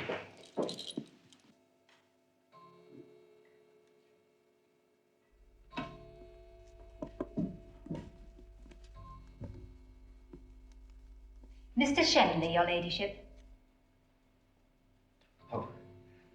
do you do, Lady Stradwick? It's very good of you to see me. Not at all. I don't get many visitors these days. Mabel, dear, bring another cup for Mr. Shenley. Very good, Your Ladyship. I must apologize for the disturbance in the hall. Oh, not at all. I always insisted that the chandelier should be taken down once a year and the pendants washed with soapy water. I believe that is the usual practice. Now, Mr. Shenley, what can I do for you? Lady Stradwick, I have a rather strange story to tell. How delightful. Pray continue. Well, last night, now wait a minute. It was several nights ago. I dreamt that a Mr. Rayburn... Well, perhaps I should first explain that I'm an estate agent. So it says on your card, Mr. Shenley. Oh, yes, of course. And I think I may say, without undue modesty, to be the leading one in this neck of the woods. Neck of the woods. What a delightfully colourful phrase. Pray continue. Well, this Mr. Rayburn asked me to look over this house, Lower Moat Manor, with a view to selling. And a very pretty view, I always think. So I drove out here. It was empty as far as I could make out and very run down. And I came into this room and, well, behind that chiffonier, there was a dumb waiter. How very interesting. It came up from below, in my dream, of course. Yes, yes, I follow you. Ah, thank you, Mabel. Do you take milk, Mr. Shenley, and Milk, sugar? please, no sugar. Pray continue. Well, it turned out to be a nightmare. Quite horrific. But when I woke up, or thought I had, and tried to find this house, it wasn't here. Oh, good! What a lovely surprise. Oh, I'm so in sympathy with you, Mr. Shenley. Such stuff as dreams are made on. Not made of, which is often quoted wrongly. Do continue, and your tea. Thank you. Well, now I've come back, and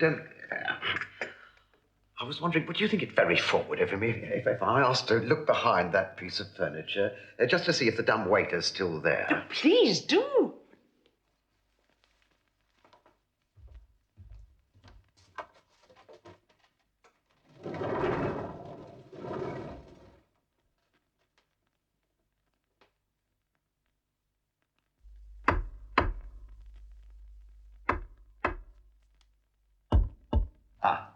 Have you discovered something, Mr. Shenley? No, Lady Stradwick, but it has a distinctly hollow sound. You see, this is where the dumb waiter would have been. Listen. Come in.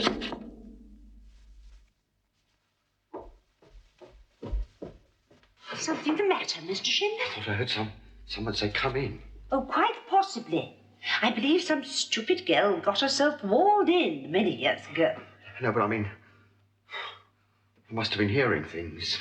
I am a great believer in psychical manifestations, Mr. Shenley. I haven't been up to now. I consider that your first dream was a glimpse into the past, and the second, when this house wasn't here, into the future. Are you considering selling the house, then? I mean, that's really what I'm here for. Do you know the expression, one might as well be hanged for a sheep as a lamb? Oh, yes, of course. I have a problem concerning this house. Do you smoke, Mr. Shenley? Thank you. Yes, I do. Balkan Sobrani this side, Virgins in the middle, and Turkish on the other side. You shouldn't have done it, Mr. Shenley. Oh, my God, no. Such a pretty little tune. Help me! Help me! You shouldn't have killed your wife. I can't help you, Mr. Shenley. You see, I'm dead. Aren't you? Mr. Rayburn will take care of everything.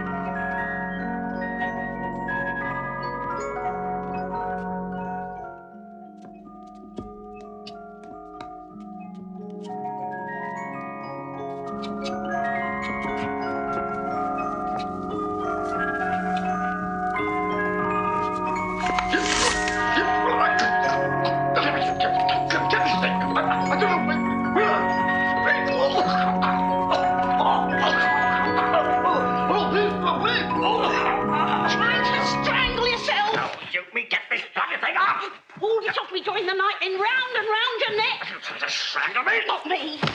It's you that twist and turn and laugh and kiss. I don't know what there is to laugh at. God, what's happening to me? To try and get back to normal. Bath, breakfast, office, sweet mystery of life.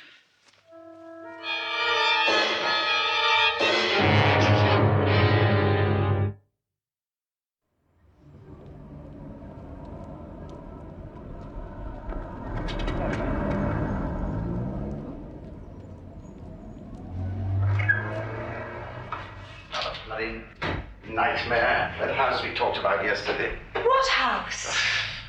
Lower Moat Manor, for God's sake. What other house? The one I've been dreaming about. First it's there, then it's not there, then it's there again.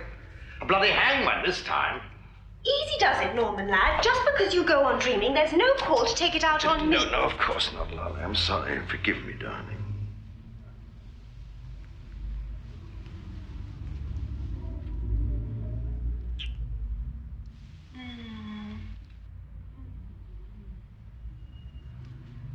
And, what's on the agenda? That block of flats. Oh, yes. They're in a terrible state. Well, perhaps they could be patched up and renovated.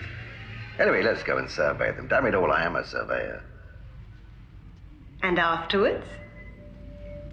After what? After we've surveyed. What did you have in mind? I thought you might take me out. To dinner? Why not? Why not indeed. What are you going to tell your wife? You leave that to me, sweetheart. Just get her on the blower.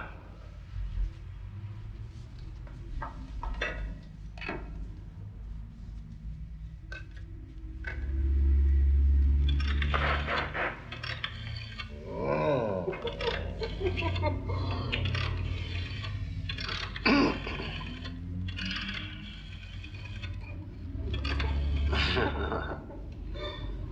Yes? Mrs. Shenley? Yes? I have Mr. Shenley for you. Hello? Yes? It's Norman, dear. So I gathered. You're going to be late home. How did you guess?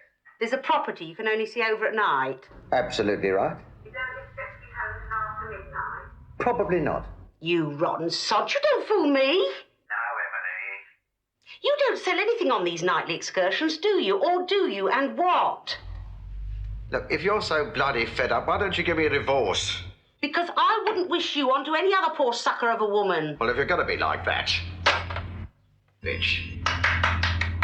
Well done, Norman. Keep it up. Bitch. One of these days. One of these days soon, Norman. Soon. I mean, she's got no understanding, no sympathy. Nightmares, not a word. Not a word. There. Not to worry. Lolly will look after you. Lolly will love you. Lolly will come with lovely Norman to survey the silly old block of flats.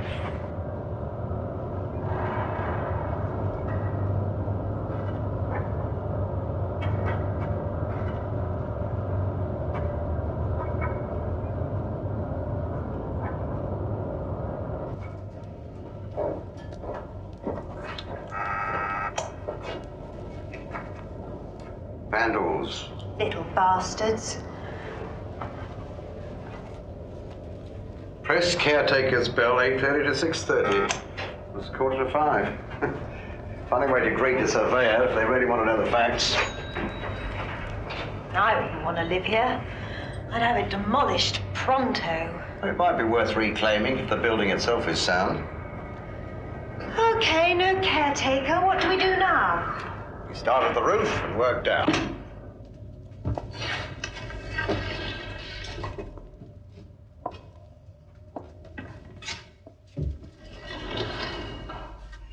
Let me drive.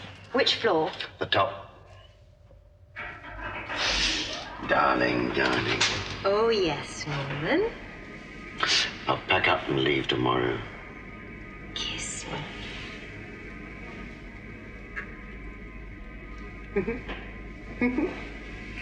First time in a lift.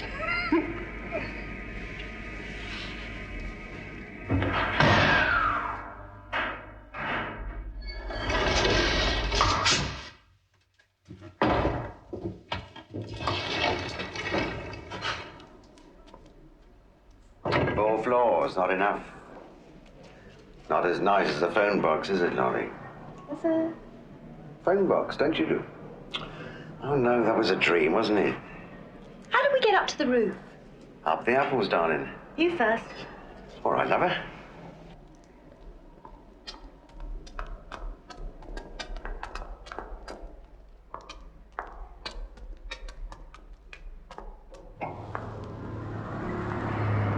Are you ready, Miss Fellows? Aye, aye, darling. Flat roof, lead, badly eroded. Gutters rusting, paintwork peeling. Got that? Sort of. Norman, Right. come here a sec. Right. Look down there. That's nothing, just maintenance. Well, I don't like the look of it. Me perched up here? Don't you trust me, Lolly? Would I expose you to anything dangerous? I don't think that's funny. It's not meant to be funny. Anyhow, I want out for one. All right, darling, we'll go down.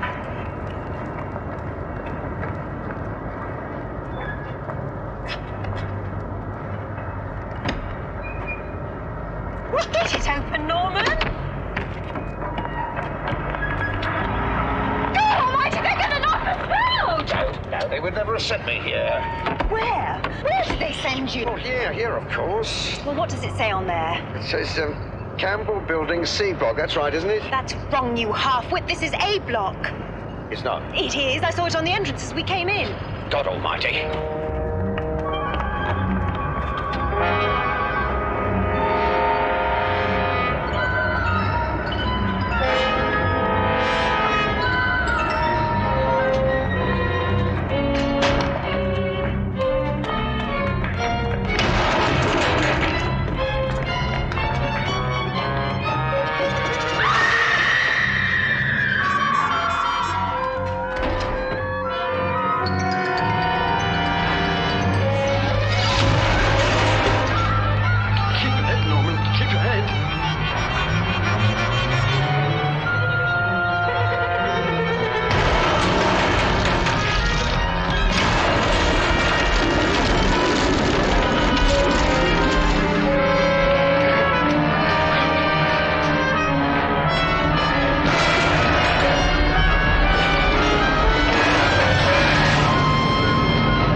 Shenley? I am the caretaker. Let me wake up. Dear God, let me wake up. You shouldn't have done it, Mr. Shenley. You shouldn't have killed your wife. There's something very wrong. What? I do all I can. What? I can't hear you, He's so stubborn. I think we should make an appointment.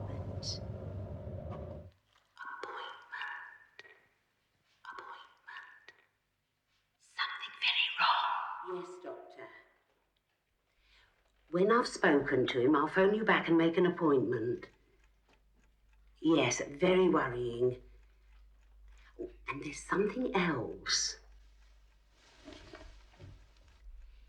He has formed a liaison with his secretary. Well, I suppose it's an affair, though that would surprise me, as he hasn't shown any enthusiasm in that department for a number of years. Yes, Doctor, of course. Thank you. Goodbye.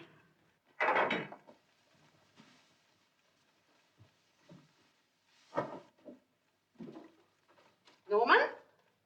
Norman? You are? You've overslept again. Oh. I have? Oh, that's unlike me. All these dreams. Well, what dreams? I told you. The old house. The telephone booth. Now the demolition site. I haven't the faintest idea what you're on about.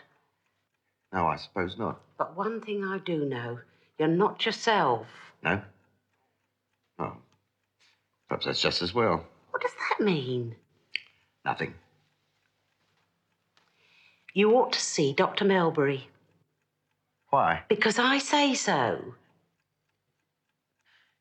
And if I tell him I want a divorce and he agrees with me, will you give me one? Divorce? We have talked about it before, you know. When?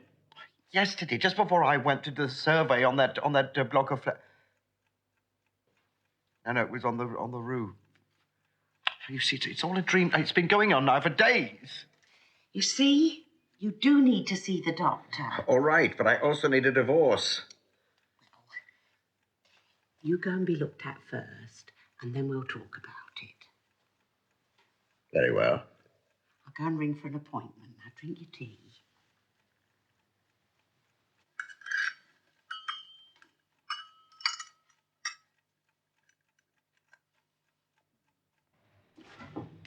You can see clearly this mass adjacent to the brain cells. Very clearly. And the radiologist says there's no doubt about it, I'm afraid. It's the tumor on the brain. It's serious, then?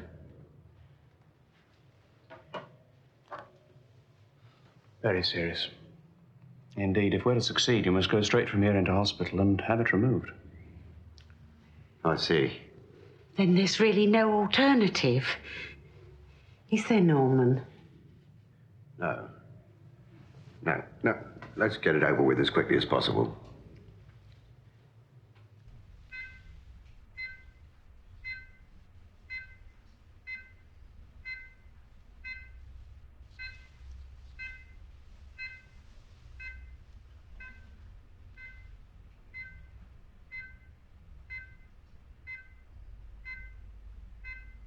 Scalpel.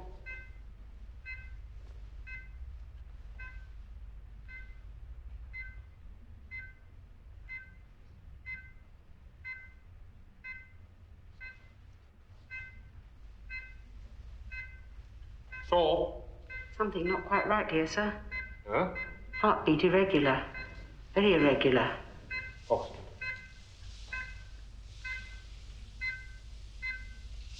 Seems to be going.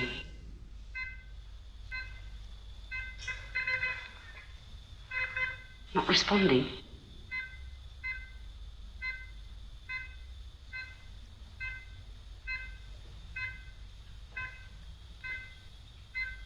Pulse weak to 0, falling.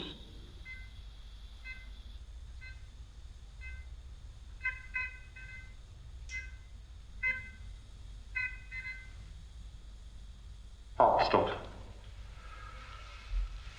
He's gone.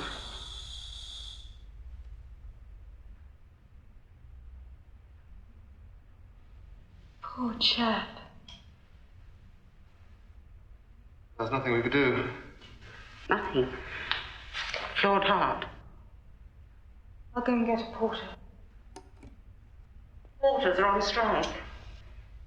Then we'll wheel him down ourselves.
Shenley's office. Good morning. Is Mr. Shenley there? He hasn't come in yet. Who's speaking? When do you expect him? He usually comes in at 9. Who is speaking? I'll ring back a bit later.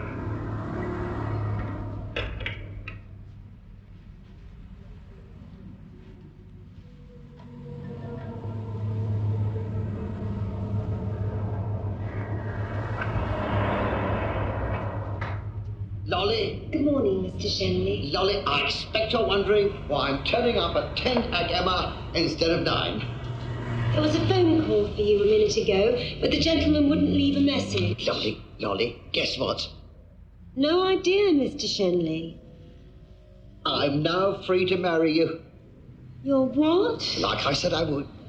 Mr. Shenley, don't. Back to Mr. Shenley, is it? Well, we'll soon see about that. Oh, yes. Go on, take a gander at this. That's why I'm late. So you have time to make up my mind. Go on. Open it. Open it. Diamonds! But I don't get it, Mr. Shenley. But you've got it, Lolly. You see, this is for all we've meant to each other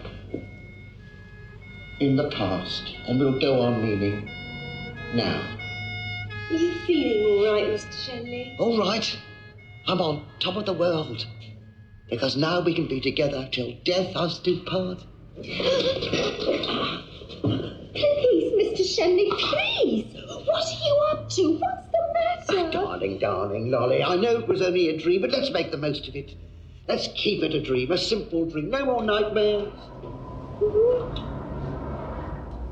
Well, who have we here? Hello, Mr. Shenley? That's me in person. I don't suppose you remember me, sir. But I do.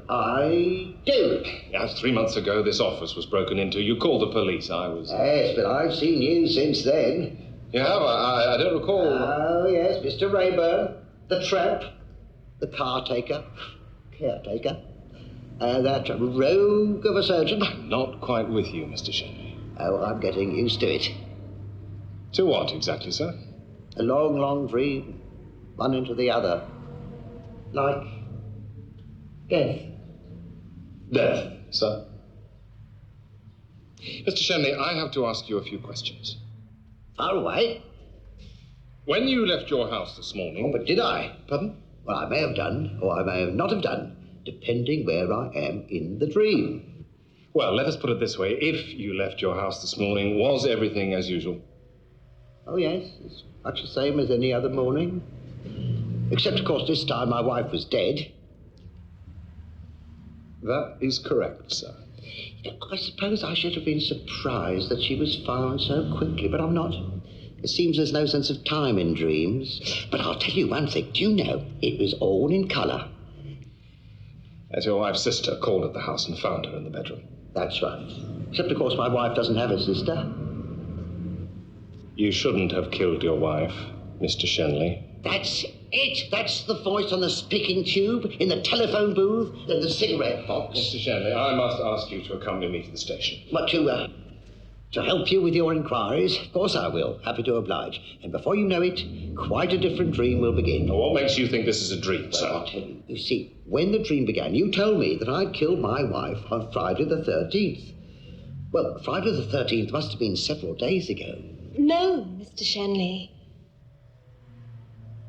Today is Friday the 13th.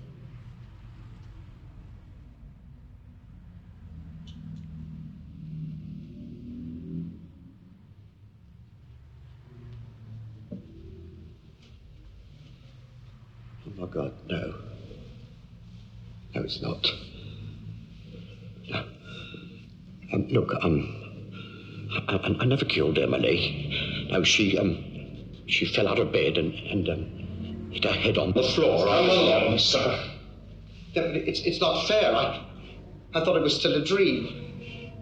Lolly, tell them I love you. Tell them I only did it so they could be married. She insisted, Inspector. She wouldn't let me touch her.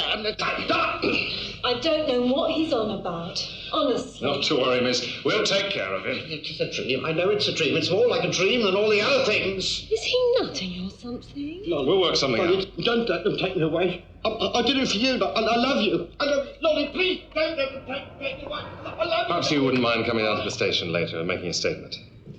I'd be happy to, Inspector. Thank you. Spooky, isn't it? You could say that. You know where I hang out, do you? I'll find my way. Good. I'll see you then.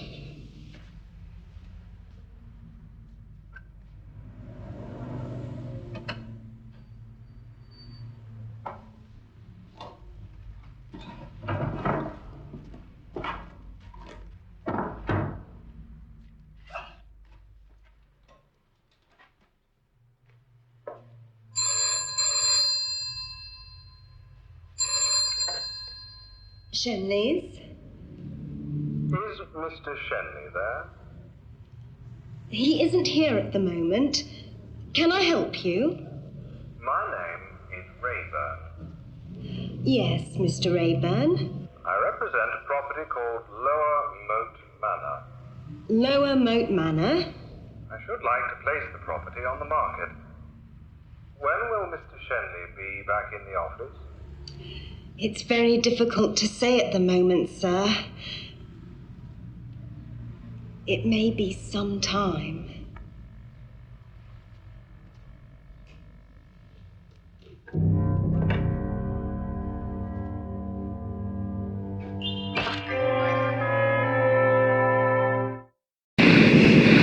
So, try honest discussion and maybe a separation or divorce before barreling right into spousal murder. You're just not as slick as you think you are, believe me. Until next time, see ya!